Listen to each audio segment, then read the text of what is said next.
Swala linaweza likamkuta mtu yoyote wakati wowote, kwa sababu issue iliyopo ni kwamba wewe unaguswa bega, alafu huyo anaanza kusema bana, tayari huyu kanigusa bega, viungo vyangu vimeondoka.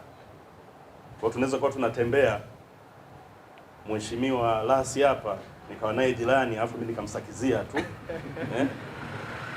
kinachoelekea si ni kifo, kwamba mpige mawe. Tumekutana kwenye msongamano wa watu, oh jamani, kanishika bega. Hawaangalii ukweli uko wapi. Wao wanachokifanya ni kushambulia kitu ambacho hakifai. Kwa nasema hicho kila mmoja kinaweza kumkuta, mimi au wewe. Kwa hiyo kwanza tukubaliane kwamba haya mambo ni uzushi na ni uongo, na lazima si jeshi la polisi tunachunguza nyuma kuna nini, kwa sababu kama ni viungo vya siri vinatakiwa, haviwezi kuondoka kwa staili hiyo kama mchangiaji alivyosema. Sasa hii drama ambayo inaendelea, ambayo inachafua taswira ya nchi yetu, hatuwezi kubaliana nayo. Huu ni uzushi na ni uongo na ni wahuni ambao wanafanya hiki. Kwa hiyo sisi kama jeshi la polisi tumeliona na tumeamua muda wote tuwe standby na kufanya patrol maeneo mbalimbali. Lakini hilo la patrol halitoshi tu. Kitu ambacho kitatusaidia ni kutoa elimu kwa jamii, tuwape na mifano waelewe. Tuna askari wetu kwenye shehia, tutashirikiana na masheha tufanye vikao kila siku, na sisi tumekubaliana hakuna afisa kukaa ofisini, watakaokaa ni kwa shughuli maalum, lakini wengine wote twende tuwafikie wananchi, tuwape huu ujumbe kwamba hiki ambacho kinatokea si sahihi, na kama nyeti zako zimetoka au hivyo viungo vimetoka, utaratibu sio kumshambulia huyo mtu ambaye amekugusa. Sheria iko wazi, huyo muhusika akamatwe, afikishwe vituo vya polisi kwa ajili ya uchunguzi,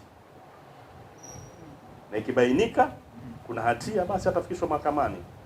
Lakini tuwaelimishe wananchi wetu kwamba kujichukulia sheria mkononi ni kosa. Mwenyekiti, na hawa ambao tumewakamata kwa juhudi zako, na we uko usiku kule, hawa lazima tuwachukulie hatua kali. Ni kitendo ambacho kikubaliki, na tukikiacha inakuwa ndio taratibu, kwamba tukijichukulia sheria mkononi tunaua mtu, hakuna hatua yote inachukuliwa. Hayo ni mauaji, na tukubaliane kwamba mauaji ni kesi ambayo ina dhamana na hukumu yake ukithibitika inajulikana. Kwa hiyo sisi tutaendelea kutoa elimu, lakini sambamba na hilo, ili tukomeshe hili tatizo,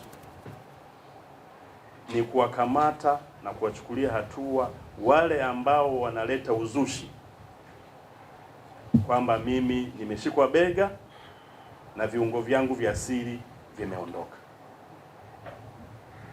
Tukiwa serious kwa hili, hawa ambao wanaleta hizi tuhuma tukawachukulia hatua, hakuna mtu ambaye atasema ameshikwa bega. Kwa swala la kushikana bega halitakuwepo. Tutatembea tu, Mheshimiwa Lasi, mimi sitakushika bega. Tutatembea tu vizuri na hiyo skendo itaisha, kwa sababu tunachukua hatua kwa wale ambao wanaleta taharuki. Kwa sababu bila mtu kusema kwamba nimeshikwa bega, hakuna mtu ambaye atareact. Kwa hiyo tunadili zaidi na hawa, na hapa tumesha kamata watu mpaka jana ambao wameleta tuhuma za kwamba wameshikwa mabega na viungo vyao vya siri vikaondoka. Mpaka sasa tunao 4. Na tulichokifanya ili tujiridhishe sisi madaktari, tumewapeleka hospitali wamepimwa na viungo vyao viko sawa, ili ujumbe ufike kwa wananchi. Mheshimiwa Mwenyekiti, tumeona tusiwe sisi wasemaji jeshi la polisi, kwa sababu wakati mwingine wananchi wanatuona kama sisi tunaongopa, hatusemi ukweli. Kwa maana hiyo tutawatumia wale madaktari ambao wamewapima kwa ajili ya kutoa ushuhuda kwa wananchi kwamba jamani, hawa ambao mnasema viungo vyao vya siri vimeondoka, tumewapima. Sisi madaktari wako vizuri, kwa maana hiyo tuwaombe muache kukubaliana na uzushi huo. Sisi kama madaktari tunawaambia ukweli. Kwa hiyo tukiwa na watu hao na wenyewe wanaongea, kwa hiyo tunaleta kitu ambacho kinasimama kwenye ukweli. Na ni ukweli kwamba hiki ni kikundi tu ambacho kimeamua kuleta uzushi na kuleta taharuki kwenye mkoa wetu wa Pemba Kaskazini, lakini na Unguja. Kwa hiyo Zanzibar nzima sasa hivi hayako vizuri. Kwa hiyo nikuhakikishie Mheshimiwa Mwenyekiti, kwa kushirikiana na kamati hii na vyombo vyote vya ulinzi na usalama, kushirikiana pamoja na masheha wetu, tutaifikisha elimu kwa wananchi, na imani elimu kishawafikia wananchi wetu, hakuna mtu ataleta taharuki tena katika mkoa wetu.